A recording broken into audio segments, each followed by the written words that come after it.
வணக்கம். ஓபிஎஸ் வந்து என்ன சொன்னாரு? சட்டசபைலாம் முடிஞ்ச பிறகு பார்த்தீங்கன்னா, முதலமைச்சர போய் தனிப்பட்ட முறையில சந்திச்சு பூப்பத்து குடுத்துட்டு, திமுக வந்து நல்லாட்சி தான் குடுத்துருக்கு. திரும்பவும் திமுக தான் ஆட்சிக்கு வரும் அப்படின்னு சொல்லிட்டு சொன்னார். அதேபோல சட்டமன்றத்திலயும் பார்த்தீங்கன்னா, அவருடைய ஆதரவாளர் ஐயப்பன் எம்எல்ஏ பேசும்போது கூட, புரட்சித் தலைவர், புரட்சித் தலைவி இவங்களுடைய ஆசியோட திரும்பவும் அ முதலமைச்சர் ஸ்டாலின் வந்து திரும்பவும் முதலமைச்சர் ஆவார். தமிழ்நாட்டில் வந்து திமுக நல்லாட்சி கொடுத்துருக்கு அப்படிங்கிற மாதிரி ஒரு ஸ்டேட்மெண்ட்டும் கொடுத்திருந்தார். இப்படி தொடர்ந்து ஓபிஎஸும் சரி, ஓபிஎஸ் தரப்பும் சரி, எல்லாருமே வந்து திரும்பவும் திமுக தான் ஆட்சிக்கு வரும் அப்படின்னு சொன்னாங்க. இது வந்து அதிமுக காரங்கனால ஏற்றுக்கவே முடியல. குறிப்பாக எடப்பாடி பழனிசாமி அண்ட் டீம் எல்லாருமே பார்த்தீங்கன்னா, என்ன இப்படி ஓபிஎஸ் இப்படி பேசுறாரு அப்படிங்கிற மாதிரி இருந்துச்சு. ஓபிஎஸ்க்கும் அதிமுகவுக்கும் சம்மந்தம் இல்லைன்ட்டீங்க, கரவேட்டியும் கட்ட முடியாதுன்ட்டீங்க. அவர் வந்து பல தடவை வந்து எந்த நிபந்தனையும் இல்லாமல் நான் வந்து அதிமுகவில் சேர்றேன், எனக்கு கட்சி பதவியெல்லாம் பெருசு கிடையாது, எனக்கு கட்சி தான் முக்கியம் அப்படின்னு சொன்னார். அப்பயும் எடப்பாடி பழனிசாமி ஓபிஎஸ் எங்களுக்கு துரோகம் பண்ணிட்டாரு, நாங்கள் கோயிலான்னு நினைக்கிற அந்த அதிமுக தலைமை அலுவலகத்தில் அடித்து நொறுக்கி உடச்சிட்டாரு அப்படிங்கிற மாதிரியெல்லாம் ஒரு காரணத்தை சொல்லி ஓபிஎஸ்ஸை சேர்க்க முடியாது, சசிகலாவை சேர்க்க முடியாது அப்படிங்கிற மாதிரி குற்றச்சாட்டெல்லாம் சொல்லிக்கிட்டே இருந்தார். தொடர்ந்து இவர் இப்படி தான் ஒரு புகாரை சொல்லிக்கிட்டே இருக்காரு. ஓபிஎஸ்ஸை கட்சிக்குள்ளே சேர்க்க முடியாதுன்னு சொல்கிறாரு. அப்புறம் ஓபிஎஸ் யார் ஆதரிச்சா என்ன, யார் கூட போய் சேர்ந்தா என்ன, திமுக கூட போய் சேர்றாரு அப்படின்னா அவருடைய இஷ்டம். அவருடைய அரசியல் வந்து நீங்கள் நினைக்கிற மாதிரி ஒரு தனியாக ஒரு கட்சி ஆரம்பித்து அந்த கட்சியோட வச்சுக்கிட்டு அப்படியே வந்து ஒன்றும் இல்லாமல் போகட்டும் அப்படிங்கிற மாதிரி நினைக்கிறீங்க. அவர் வந்து ஒரு தனிப்பட்ட முறையில் அவர் ஒரு கட்சியை ஆதரிக்கிறாரு, அவர் கட்சியில் போய் சேர்றாரு அப்படின்னா ஏன் உங்களுக்கு வேகுது அப்படிங்கிறது தான் தெரியல.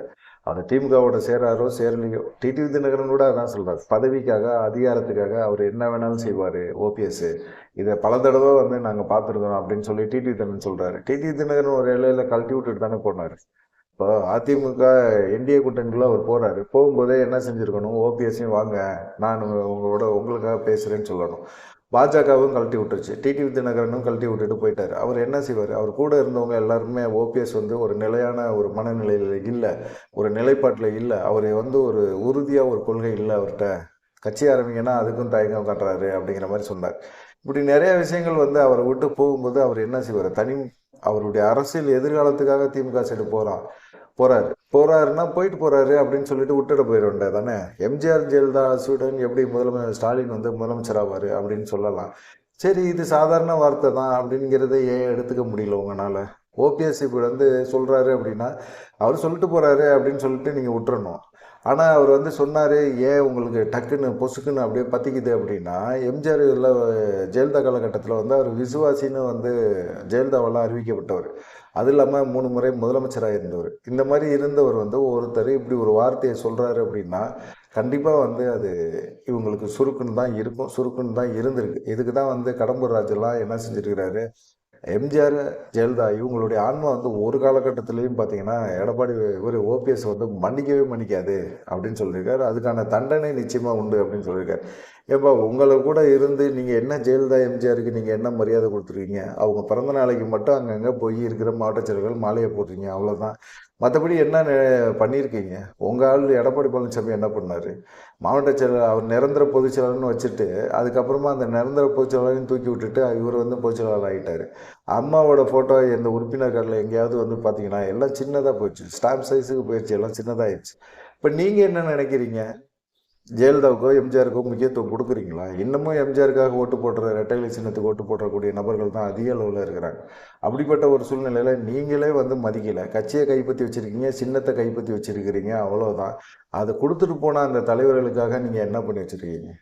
இப்போது இவங்கெல்லாம் சொல்கிறது என்னென்னா, அரசியல் லாபத்துக்காக ஓபிஎஸ் வந்து திமுக சைடு போகிறாரு, அது ஒன்றும் பிரச்சனை கிடையாது, அவர் திமுக சைடு போகிறாருன்னா போட்டோம், எங்களுக்கு வந்து அது ஒன்றும் மாறுபட்ட கருத்துலாம் கிடையாது. எதுக்காக எம்ஜிஆர் ஜெயலலிதாவோட ஆட்சியோடு இவர் வந்து திரும்பவும் ஸ்டாலின் ஆட்சி அமைப்பார் அப்படின்னு சொல்கிறாருன்னு எங்களுக்கு ஒன்றுமே புரியல. 1989 முதலமைச்சர் ஜெயலலிதாவுக்கு எதிராக இவர் வந்து பிரச்சாரமே பண்ணார், தமிழ்நாடு ஃபுல்லாக பிரச்சாரம் பண்ணார். அப்போ ஜானகி அணியில் இருந்தார். அதுக்கப்புறமா ஜெயலலிதா ஜானகி அணி ஒன்றா சேர்ந்துச்சு. அதுக்கப்புறம் ஜெயலலிதா வந்து அவரை கூப்பிட்டு வச்சு அவருக்கு முக்கியத்துவம் கொடுத்தாங்க. ஏன் அதை ஜெயலலிதாவே ஏற்றுக்கிட்டாங்களே, நீங்கள் ஏன் ஏற்றுக்க மாட்டேங்கிறீங்க? உங்களுக்கு என்ன வலிக்குது அப்படிங்கிற மாதிரி தான் கேள்வி இருக்குது. நகர்மன்ற உறுப்பினரானார், அப்புறம் முதலமைச்சர் பதவி கொடுத்தாங்க, ஜெயலலிதா தானே கொடுத்தாங்க, நீங்களாம் கொடுத்தீங்க. நீங்கள் அவரை துரோகின்னு சொல்லி வெளியேற்றுறீங்க, அப்புறம் அவரை தொடர்ந்து வந்து உங்கள் கூட எப்படி வந்து மிங்கிளாக முடியும்? அதிமுகவில் சேர்த்துக்கங்கன்னு சொன்னார்ல, அவருடைய ஆதரவாளர் எல்லாத்தையும் அதிமுகவில் சேர்த்துக்கங்க அப்படின்னு சொன்னார். கேட்டார். பாஜக மூலமாக பேச்சுவார்த்தை நடத்தினார். அமித்ஷாவும் கைவிட்டுட்டார். எடப்பாடி பழனிசாமி கூட்டணிக்குள்ளே கூட என்டிஏ கூட்டணிக்குள்ளே நாங்கள் சேர்க்க மாட்டோம், ரெட்டைலை சின்னத்தில் அவங்கள நிற்க விட மாட்டோம், சுயேட்சையாக வேணால் நின்றுட்டு போகுது, வேணா 2 சீட்டு தரோம் அப்படின்னு பிச்சை போடுற மாதிரி போட்டால் அந்த மனுஷன் எவ்வளோ தூரம் தான் பொறுத்துக்கிட்டு இருப்பாரு? அவருக்கும் வந்து ஒரு எண்ணம் வேணும்ல. திமுகவோட டைப் வச்சா உங்களுக்கு தென் மாவட்டங்களில் அடி வாங்குவீங்க அப்படிங்கிறது நல்லா உறுதியாக தெரிஞ்சிருச்சு. அதனால என்ன பண்ணுறதுன்னு அவருக்கு புரியல. அதனால கடம்பூர் ராஜெல்லாம் கொதிக்கிறாரு. என்னடா இந்த மனுஷன் கடைசி நேரத்தில் இப்படி ஆயிட்டாருன்னு. தனியாக கட்சி ஆரம்பிப்பார், போய் கெஞ்சுவார், தாவேகோட கூட்டணி வைப்பார், இல்லை எங்கிட்டாவது போவார் அப்படிங்கிற மாதிரி தான் எண்ணம் இருந்தது. திமுகவோட ஒரு கூட்டணி வைப்பார் அப்படின்னு இவங்க எதிர்பார்க்கல. திமுகக்குள்ளே போய் சேருவாருன்னு அவங்க எதிர்பார்க்கவே இல்லை. ஆனால் அவங்க சொல்கிறது எல்லாமே பார்த்தீங்கன்னா, எம்ஜிஆர் வந்து திமுக எதிர்த்து தான் அரசியல் பண்ணார், திமுக வந்து தீய சக்தின்னு சொன்னார் அப்படின்னு சொன்னார். திமுகவை தீய சக்தி அப்படின்னு சொல்கிறத விட அவர் கலைஞரை தான் வந்து அவர் மெயினாக எதிர்த்தது. கலைஞரை தான் அவர் எதிர்த்தாங்க. எம்ஜிஆர் வந்து எதிர்த்து தான் வந்து அந்த கட்சியை ஆரம்பித்தார். ஆனால் திமுகவுக்குள்ளே அவரே பயணித்தார். அவர் திமுகவுக்காக ஓட்டும் கேட்டார். நிறைய திரைப்படங்களில் உதயசூரியன் சின்னத்தை வந்து கொண்டு வந்து அவர் வந்து குறியீடாக காட்டி அவர் திமுகவுக்காக மறைமுகமான பிரச்சாரம் பண்ணார். நேரடியாகவே திமுகவுக்கு ஓட்டு கேட்டவர். அண்ணா காலத்துலேயும் சரி, கலைஞர் அந்த மாதிரி கேட்டவர் தான்.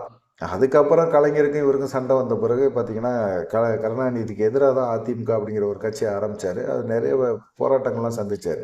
அவர் திமுகவை எதிர்க்கல. திமுகவை வந்து தீய சக்திங்கிறத விட கருணாநிதி தான் அவருக்கு தீய சக்தி. இப்போ கருணாநிதி இல்லை, மு.க.ஸ்டாலின் தான் இருக்கிறார். அவர் பையன் தான் இருக்கிறார்.